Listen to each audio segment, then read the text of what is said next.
Today I present to you a perpetual calendar made mostly out of Legos. The design for the mechanism was taken from a perpetual calendar made by the woodworker Clayton Boyer. Unfortunately, that design included a lot of custom pieces, such as a 31-tooth ratchet reel that isn't easily achievable in Lego. Here's how the mechanism works. This knob over here is turned once a day, and every time it turns the main outer ring, which represents the day of the month, ahead by one, and then it pushes this lever. The role of the lever is to check whether the last day of the month has been reached, and if so, push it over to the next month and advance the hand that indicates the month. Now, I could have set the gears to make the black ring turn every 31 days, but since that's hard to do with Lego, I decided to make it do every 32 days. Now here the pointer is where it would be if we ever had a 32-day month. Now, of course, that never happens, but having a 30-second position offers some advantages.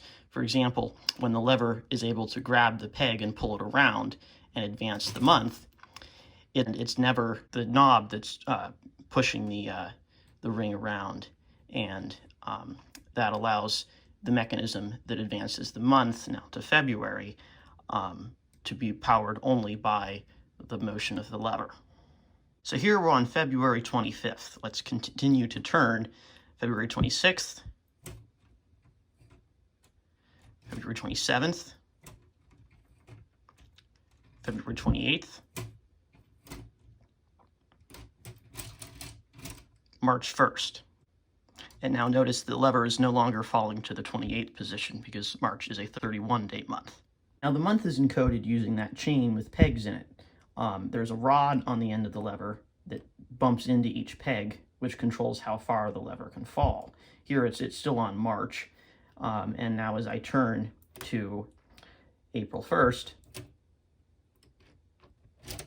it switches to the 30-day peg and prevents the lever from falling that far.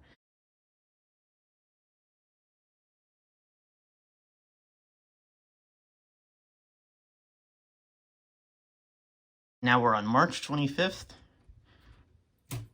March 26th, March 27th, March 28th, March 29th, March 30th, April 1st. Now here's the May to June transition, this time from the back. May 25th,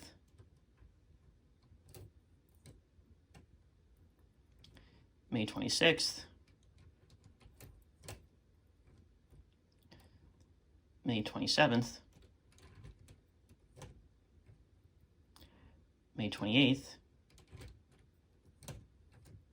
May 29th, May 30th, May 31st, June 1st. Now here's a view from the bottom, so you can see the peg that turns the month to the next month. July 30th, July 31st,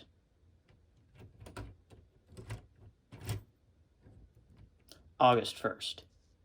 This model's not perfect. It doesn't do leap year, for example, and there are a number of hardware bugs as well. For example, this lever, if you may have noticed, there's a rack that latches onto the gear on the drum that encodes the length of each month.